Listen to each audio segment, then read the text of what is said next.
नमस्कार दोस्तों, मैं अरविंद निषाद। आज हमारे देश में एक विषय के ऊपर चर्चा की जा रही है, जातिगत जनगणना। जातिगत जनगणना के ऊपर मैं अपनी बात रखने के लिए आया हूँ। देखिए, जातिगत जनगणना की जब बात की जा रही है तो कुछ लोग ये तथ्य सामने रख रहे हैं कि अगर इस देश में जातिगत जनगणना की जाती है तो जातियों में भेदभाव बढ़ जाएगा, आपस में लोग लड़ने लगेंगे। ये इतना दुख भरा लॉजिक है कि ये बात मुझे समझ में नहीं आती। मैं इसलिए इस बात को कहता हूँ कि जातिगत जनगणना के ऊपर, जातिगत जनगणना अगर हो जाएगी तो जातियाँ बँट जाएंगी। लेकिन आज भी हमारे देश की सच्चाई क्या है? आज भी हमारे देश में क्या जातिगत व्यवस्था नहीं है? आप हमको बताइए ना कि हमारे देश में आज आप देखेंगे तो मंदिर में अगर पुजारी बनाना है, अगर किसी को पूजा पाठ करवाना है, तो आज भी एक जाति के लोग उस काम को करते हैं। हमारे देश में आज भी मैला अगर ढोना है तो मैला ढोने का काम एक जाति वर्ग के लोग करते हैं। देखिए, जातिगत जनगणना का असली मतलब क्या है? जातिगत जनगणना का मतलब ये होता है कि जैसे हम अपने घर में खाना बनाते हैं, 10 लोग अगर रहते हैं, अगर उनकी काउंटिंग करके अगर खाना बनाया जाता है तो 10 लोग अगर काउंट कर दिए जाते हैं तो उस हिसाब से खाना बनाया जाता है ताकि सबको बराबर बराबर हिस्सा मिले। लेकिन दुर्भाग्य है हमारा कि 1931 के बाद, 1931 में जातिगत जनगणना की गई, उससे लेकर के आज तक जो आंकड़ा 1931 में आया, उसी आंकड़े के आधार पर आज हमारी बजट बनती है। और हमारे देश का 52% हिस्सा, जो 1931 में जब जनगणना की गई, जातिगत जनगणना की गई, तो उसमें पता चला कि 52% आबादी अति पिछड़े समाज की है। और आज भी 1931 के आधार पर बजट बनाया जाता है।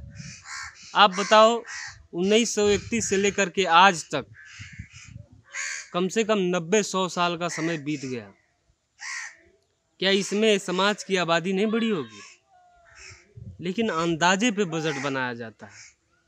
दुर्भाग्य हम लोगों का ये है कि जो अति पिछड़े समाज के लोग हैं वो आज भी हमारे अपने हक और अधिकार को नहीं समझते हैं। 52% जिस अति पिछड़े समाज की आबादी है, हमारे देशों में आज जिस सरकार को 31% वोट मिल जाता है, वो पूर्ण बहुमत से केंद्र में सरकार बना लेती है। और अकेले 52% आबादी इस देश में अति पिछड़े समाज की है, ओबीसी समाज की है, लेकिन इसकी कोई कदर नहीं की जाती है। आज लोग जाति की बात करते हैं। आप हमको बताइए कि हमारे देश में ठेकेदारी प्रथा चलती है। ठेकेदारी करने के लिए कोई डिग्री डिप्लोमा नहीं चाहिए आपको। आप हमको बताइए ना, हमारे देश में सबसे ज़्यादा ठेकेदार कौन सी बिरादरी के हैं? जो लोग नहीं जानते होंगे, इस समय जा कर के पता करो आप। दूसरा, हमारे देश में हाई कोर्ट, सुप्रीम कोर्ट है, उसके जज कौन सी बिरादरी से आते हैं? हमारे देश में मीडिया है। हमारे देश में कहा जाता है कि कार्यपालिका, न्यायपालिका, विधायिका और मीडिया, ये 4 स्तंभ है जिसके ऊपर हमारा देश चलता है। न्यायपालिका में एक जाति का कब्जा है। मीडिया में आप देखेंगे तो मीडिया में टॉप मीडिया संस्थान है। मीडिया में सबसे ज़्यादा एक जाति के लोग पत्रकारिता कर रहे हैं। तो ओबीसी समाज के लोग इस चीज़ को नहीं समझते हैं। जातिगत जनगणना से ये लोग इसलिए डरते हैं क्योंकि ये लोग जानते हैं कि जिस दिन इस देश में जातिगत जनगणना हो जाएगी, उस दिन इस देश में ये पता चल जाएगा कि इस देश में सबसे ज़्यादा ठेकेदारी कौन सी बिरादरी से है। इस देश में पता चल जाएगा कि इस देश में जो सरकारी नौकरी है वो कौन सी बिरादरी के पास सबसे ज़्यादा है। अगर जातिगत जनगणना हो जाएगी तो पता चल जाएगा कि इस देश में जो ज़मीनें हैं वो सबसे ज़्यादा किसके पास है। इस चीज़ से लोग डरते हैं कि जिस दिन यह बात सामने आ गई, लोग नंगे हो जाएंगे अति पिछड़े समाज के लोग के सामने, और ये समाज अपने हक और अधिकार को समझ जाएगा। इसलिए जातिगत जनगणना ये लोग नहीं कराना चाहते। और जातिगत जनगणना का इतिहास रहा है, तमाम सरकारें आई और गई हमारे देश में, लेकिन देवेगौड़ा जी की सरकार थी, उन्होंने तय किया था कि नहीं हम जातिगत जनगणना कराएंगे। लेकिन उनकी सरकार गई और अटल बिहारी वाजपेयी जी की सरकार बनी 13 दिन के लिए, और 13 दिन की सरकार बनी। उन्होंने 3 प्रस्ताव पारित किए। उन 3 प्रस्तावों में से एक प्रस्ताव ये भी था कि जातिगत जनगणना नहीं होगी।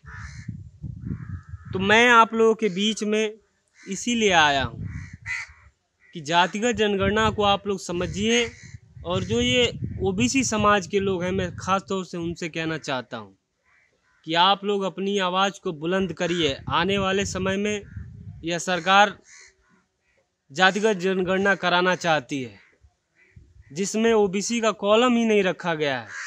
मैं जितने भी ओबीसी समाज के फेसबुक, ट्विटर पे जो लोग लिखते हैं, मैं उनसे निवेदन करता हूं कि आप ज़्यादा से ज़्यादा पोस्ट लिखिए, ज़्यादा से ज़्यादा वीडियो बनाइए, ज़्यादा से ज़्यादा इस सरकार का विरोध प्रकट करिए। जब तक आप विरोध प्रकट नहीं करोगे तब तक जातिगत जनगणना नहीं होगी। तो दूसरी एक है कि जातिगत जनगणना की बात की गई। 2021 में आर्थिक और सामाजिक सर्वे कराया गया। उसमें ये पता चला, सर्वे जुटाने वाले भी वही लोग थे, लेकिन उसके बावजूद भी पता चला कि हमारे देश की 63% संपत्ति मात्र 10% लोगों के पास है। ये लोग जातिगत जनगणना इसलिए नहीं कराते हैं कि ये लोग एक बात समझ जाते हैं कि जिस दिन जातिगत जनगणना हो जाएगी, इस देश में सारा चीज़ शीशे की तरह साफ हो जाएगा, और शीशे की तरह साफ हो जाएगा तो जातिगत जनगणना होगी। तो जो जातियाँ अब वंचित हैं, जिनको उनका हक नहीं मिलेगा, वो जब जानेंगी तब जा कर के अपने हक और अधिकार के लिए आवाज़ उठाएंगी। तो हम लोग यही कहते हैं कि जिसकी जितनी संख्या बारी उसकी उतनी हिस्सेदारी। आप जातिगत जनगणना कराइए और जिस जाति को जितना उसका हक है उसको दे दीजिए। तो मैं और मेरी पार्टी जय हिंद समाज पार्टी, हम लोग ये कहना चाहते हैं कि हम लोग जातिगत जनगणना के पक्ष में खड़े हैं। हम लोग गांव-गांव जा रहे हैं, लोगों को जागरूक कर रहे हैं, और ये सरकार को जातिगत जनगणना करना पड़ेगा। अगर ये सरकार जातिगत जनगणना नहीं करती है तो हम लोग धरना प्रदर्शन भी करेंगे इस सरकार के खिलाफ। तो ओबीसी समाज के लोगों से मैं खास तौर से निवेदन करना चाहता हूँ कि आप लोग इस चीज़ को समझिए और इसके लिए अपनी आवाज़ को बुलंद करिए। जब तक आप अपनी आवाज़ को बुलंद नहीं करोगे तब तक आपको हक और अधिकार कोई भी पार्टी देने